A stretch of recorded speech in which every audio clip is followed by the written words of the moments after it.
just make noise and basically waste our time.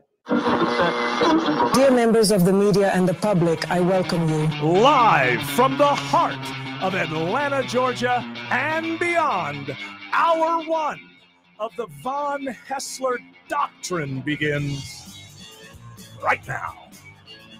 I am your lovable, huggable radio chat host, Eric Von Haessler. The other voices you hear are the Doctrinaires. Man of 1,000 voices, Tim Andrews, has the day off. Lady of 184.7 characters, Autumn Fisher, has the day off. So we're a bit of a skeleton crew today. We do have the man behind the glass, George Clark, and the handsomest producer in all of producery, Jared Yamamoto. Now, anybody who listens to this show on a regular basis, this is a very smart person, but they also know that we really never do interviews. But this is a guy that I have been wanting to have a conversation with since I was 19 years old. And I just turned 60, which I guess is proof of concept that patience really is a virtue, because I'm very, very glad that he has taken the time to join us. I would call him the driving force behind the great band Crowded House, and that is Neil Finn. Neil, thank you for joining us. It's great to be here, and what a good introduction. Thank you. Oh, well, thank you. Well, I'm not done. I'm not done with your introduction, because I want to tell you and the world, there is no such thing as a bad Crowded House album, but the new, I would just say stunning, spectacular album, Gravity Stairs. I don't know. It might just be pushing things into a whole other realm. I have said that it is purposefully lush. Does that sound all right to you? Purposefully lush, a beautiful album. Yeah, I mean, we've fallen in love with the amount of we've got so many good musicians in the band that can provide texture and atmosphere now. Mitchell Froome, my son Liam with his guitars and effects and stuff. We just find ourselves getting lost in these dreamy atmospheres more and more, and it has a certain amount of inspiration and spontaneity about it in the studio that's driving this, and some new angles emerging, which is good for some old, a band that's been around for a while. I think we're getting better, to be honest. I really do. Well, that's it seems hard to believe that you could get better, because I'm such a huge fan. But there's something on the, first of all, I want to make sure, because I'm really bad at this, I want to make sure that we let people know. We have let people know Gravity Stairs is the new Crowded House album. It is beyond belief awesome, in my opinion. And you will be appearing at Cadence Bank. This is a very long name here. Yeah, Cadence Bank Amphitheater at Chastain Park. And that's going to be August 30th. That's right. I believe it's a Friday. It is. And it will be the very first time I have ever seen Neil Finn ever. And there's a crazy story behind that, but we'll get to that later if we have time. If I go through it now, we'll never hear you speak. So I want to make sure that we get to that. The new album being so great, I'd like to get to, there are a lot of, can we say legacy artists? Is that the way to put it? Bands that have been around for a while who recently have put out some really great work. I mean, the Stones put out a very good album. I think Peter Gabriel, in my opinion, maybe his best album recently. Right. Even Deep Purple put out an album a few weeks ago that is pretty fantastic. And and for me, I'm a little bit, I guess, change is always going to happen, and you can't be an old man yelling at the waves. But I'm kind of sad inside, because I feel like we're coming to the end of the era of bands, the era of rock and roll bands or pop music bands. And it seems to be singer, people dancing around a singer with a theme all the time. Yeah. It's, I guess maybe it's just nostalgic, but do you feel that it's a different time for bands out there?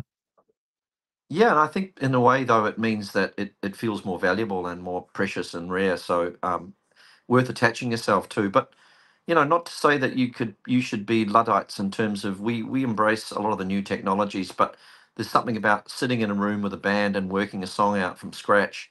And it's actually sometimes ends up sounding worse before it gets better. but there's something about that that creates an unimaginable thing for a songwriter. If you did it yourself, you'd smooth over all the cracks. But because there's other people involved, it creates and lets a lot of light into the creation process, and I love that. And yeah, I do sense that there's bands are more rare commodities these days, but I do think it'll come around a little bit in the same way that people are loving vinyl and film. There's a sort of respect that comes from the grain and the the humanity of that process that I think people enjoy. And there's a huge market for jam bands. And under the surface, I just think the pop charts, if you just look purely at the pop charts, yeah, obviously music's made in a very different way now. And it's quite mysterious. And I'm not saying it's worse or better. It's just different. And but it's not a world that I would move into. And actually, you don't want to be mutton dressed up as lamb anyway. I don't think we're going to employ any dancers anytime soon. You're not going to have them dancing, choreographed around you, dancing. Well, if somebody had a good idea for how that could work for us, but no, I don't think so. And I think the band has got plenty of. I think we are getting better. There's a certain thing that happens with bands when you play a lot of shows. You just develop a trust, and you're able to step off the script and the program, and it becomes quite interesting for the audience. I think when you go and see a solo artist with dancers and musicians off to the side, it's entertainment plus, but you're not as interested in all the people around. When you've got a band, you can see an interaction, you can see a chemistry, you can see things going wrong, you can see looks being given. There's humor between us, and we've always been really into having a stage show that allows for accidents and some spontaneity and things going wrong. They're opportunities, we see them as. So that only happens within the context of a band, and not even all bands, but it certainly does with us. I'm glad you mentioned that. I was actually going to go there with accidents, little mistakes, things that force everybody else in the band to either slow down for a moment or speed up for a moment. And then out of that, that's the unique thing. I saw them that night, and that show, even if you had the same set list for 6 months, that show would be unique because you're dealing with 4 or 5 different human beings, and they bring whatever mood or whatever with them that day. Maybe they're a little bit under the weather, anything, and everybody's playing through it. And that's what I enjoy, and that's what I worry that we're losing. I'm glad you're optimistic that because there's always, I think there's always great young bands. Look, there's always going to be somebody 18 years old, who wants to, let their dad know that they did it wrong and go out there and be on stage and do it. And you can find them in clubs, like you mentioned, with radio, and I think with whatever's left of the music industry. There's no support for that. So you can see them at 23 and think that they're great. In the back of your mind, think, well, they're probably working construction jobs by the time they're 32, because there's no radio to let the world know how great they are. Yeah, well, the people find stuff in different ways now, though. So there's a whole genre of, for instance, jam bands that you don't see on the charts, but there's hundreds of thousands of people tuning into those bands, and they exist in a different frame, and then there's different gatekeepers for that. There's so many more outlets, and I don't understand how it all works so much. It used to be just the one. If you weren't on radio, you weren't really going to get found out about. Nowadays, there's a lot more avenues. So I'm optimistic about the young people. I think a lot of them are starting off in their bedrooms. They've got so much facility with their computers and the machinery that they begin the process of being songwriters and record makers on their own, and that's why then they develop. They need a beat maker. They'll send a file to a beat maker. They'll have somebody write a top line. It doesn't seem not unusual to us, but we started where there was a joy in working a song up from the start with a bunch of people in the room, and that's still as great as it used to be for us, and we're pursuing that and finding it interesting, and I think we're getting better at it. And so I'm hopefully the people that come along to see us play will see a band that's in absolute top form, and finding angles and new sparky moments to explore. And let's plug that again, because that's what we're here for. We're here to make sure that everyone knows that one of the best bands in history is going to be, what's that long name again, Jared? Cadence Bank Amphitheater at Chastain Park, and that's going to be on Friday, August 30th. We used to just call it Chastain, but now it's got a longer name than it used to. It's got a sponsor now. Yes, exactly. every stadium. Right, I'm sure you see this all the time everywhere you go. Yeah. At least in America, every venue has a sponsor, a title Yeah. sponsor. You know, you were talking about your band and the changes. For all the changes, we lost the great Paul Hess. Am I right? First name Paul Haessler. We lost him a few years ago. But with all the changes, the Crowded House, 2 of the 3 original members are still in the band all these years later. You and Nick Seymour. And now your sons, Liam and Elroy, are in the band. Mitchell Froome as well, who I think produced your first couple of albums and has always been kind of in the circle. In the circle. Yeah, we asked him to join all those years ago when we made the first album, but he was too busy wanting to be a producer. But we got him on a good day just recently, and I think it's been incredible to have him there. And he just, he's such a great musician and such beautiful textures. And he's not much of a dancer, but he just stays behind the keys and plays that B3 organ on "Don't Dream It's Over" like no one's ever heard it on stage before. So awesome. But just like the record. I do want to. There's a question I have about that song in particular in a moment. But you have your sons in the band, Liam and Elroy. Now, like you, I have 2 grown adult sons, and we love each other and we get along. I have to tell you, I don't know that working together would be the best idea as much as we love each other. And I know you guys, and I have a video of you on West 54th Sessions or whatever. I think Liam's like 16 years old playing with you. So you've been playing together a lot, but you are, I would assume, the person who has veto power in Crowded House. And what I'm wondering is, when you say no, does it ever just slightly kind of go into, oh no, that's dad saying no? Like usually it's the leader of the band saying no, but is there this family dynamic happening at any time? Yeah, we've sort of grown through that. I was worried about that when we started off. There's some risk attached to working and existing together in a very close way. But we've always been a close family, and I think everyone came with their skills and their songs in some cases, and arrangement ideas acknowledged and welcomed. So even though I do, as you say, maybe have some moments where I'll go, no, I just don't think that works, but that works in any band. That's the same. I've said it to Nick, since he was first in the band. I'll rain on his parade on a regular basis, and he's got used to it. People maintain their dignity in the process as long as you've got a reasonable amount of tact and charm, neither of which I've got in spades, but I do manage it now. We saw it in Particularly with family. Anybody who saw Get Back saw that kind of tension that can happen when bands are going through it and trying to work things out, and the tension that came up between McCartney and George Harrison. I imagine that's something that every band has to deal with all the way down the line. One person thinks this is going to make the song better, the other person says no, I don't, and then you got to go out and have a beer and and kind of make sure that the friendship is still there after that, I would imagine. Well, yeah, I think that was a really interesting documentary. I loved watching it, and it was so relatable, and such a generous act for them, and this many years to have another glimpse at the heart of the Beatles who'd already given us so much. Yeah, so, but yeah, sure, and I think the tensions in that situation were more extreme than anything we're feeling at the moment. But all bands, it's a sort of an unnatural 5-way marriage, or it was 4 in their case, but and very intimate in some ways. You never get over being in a band. I was in a band called Split Ends back when I was in my 20s, and we still occasionally have to have band meetings to discuss sort of certain issues.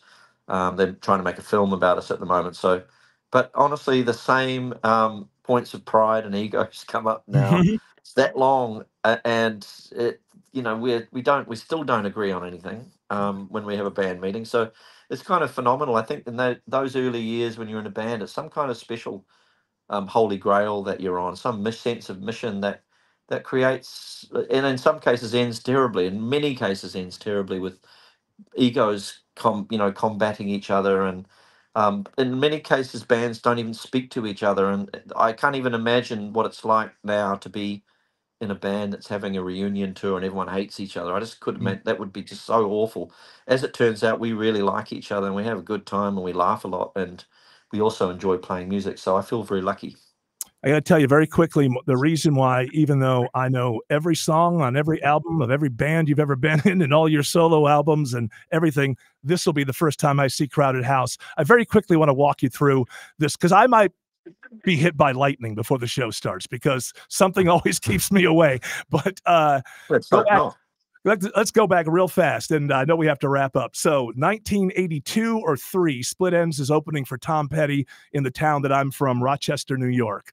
And I'm at that show, but I'm an ignorant 17-year-old, 18-year-old kid who was anti-disco, and then I rolled that right over into whatever I thought was new wave at the time. So all I hear is keyboards, and I'm thinking, oh, this is new wave. And I remember me and my sister just sort of, so I walked away and I was talking to people, whatever. Next day, I go to buy a Tom Petty album. Guy that I'm buying the album from says, oh, did you see the show? I said, yeah. He goes, I heard Split Enz stole the show. And I'm like, what?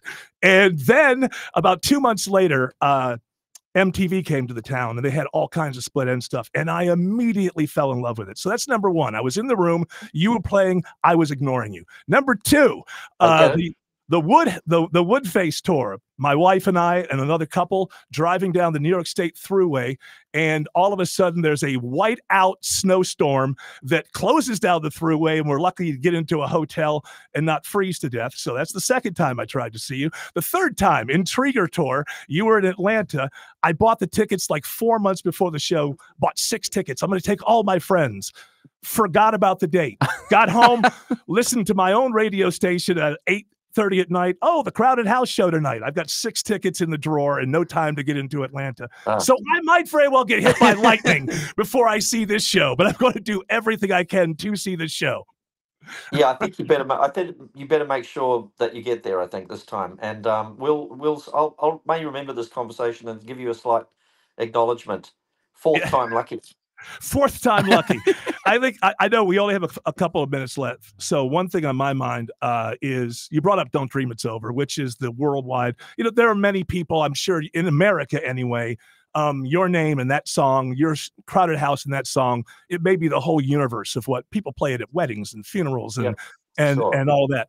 And I just found out recently that it was the 4th single that you released off that first. Who was making these choices? Because it seemed to be like the obvious, maybe start with something so strong because they didn't like to start with, like, I don't know if you call it a ballad, but something, and then follow up quickly with that. How did that end up being the 4th single off that album?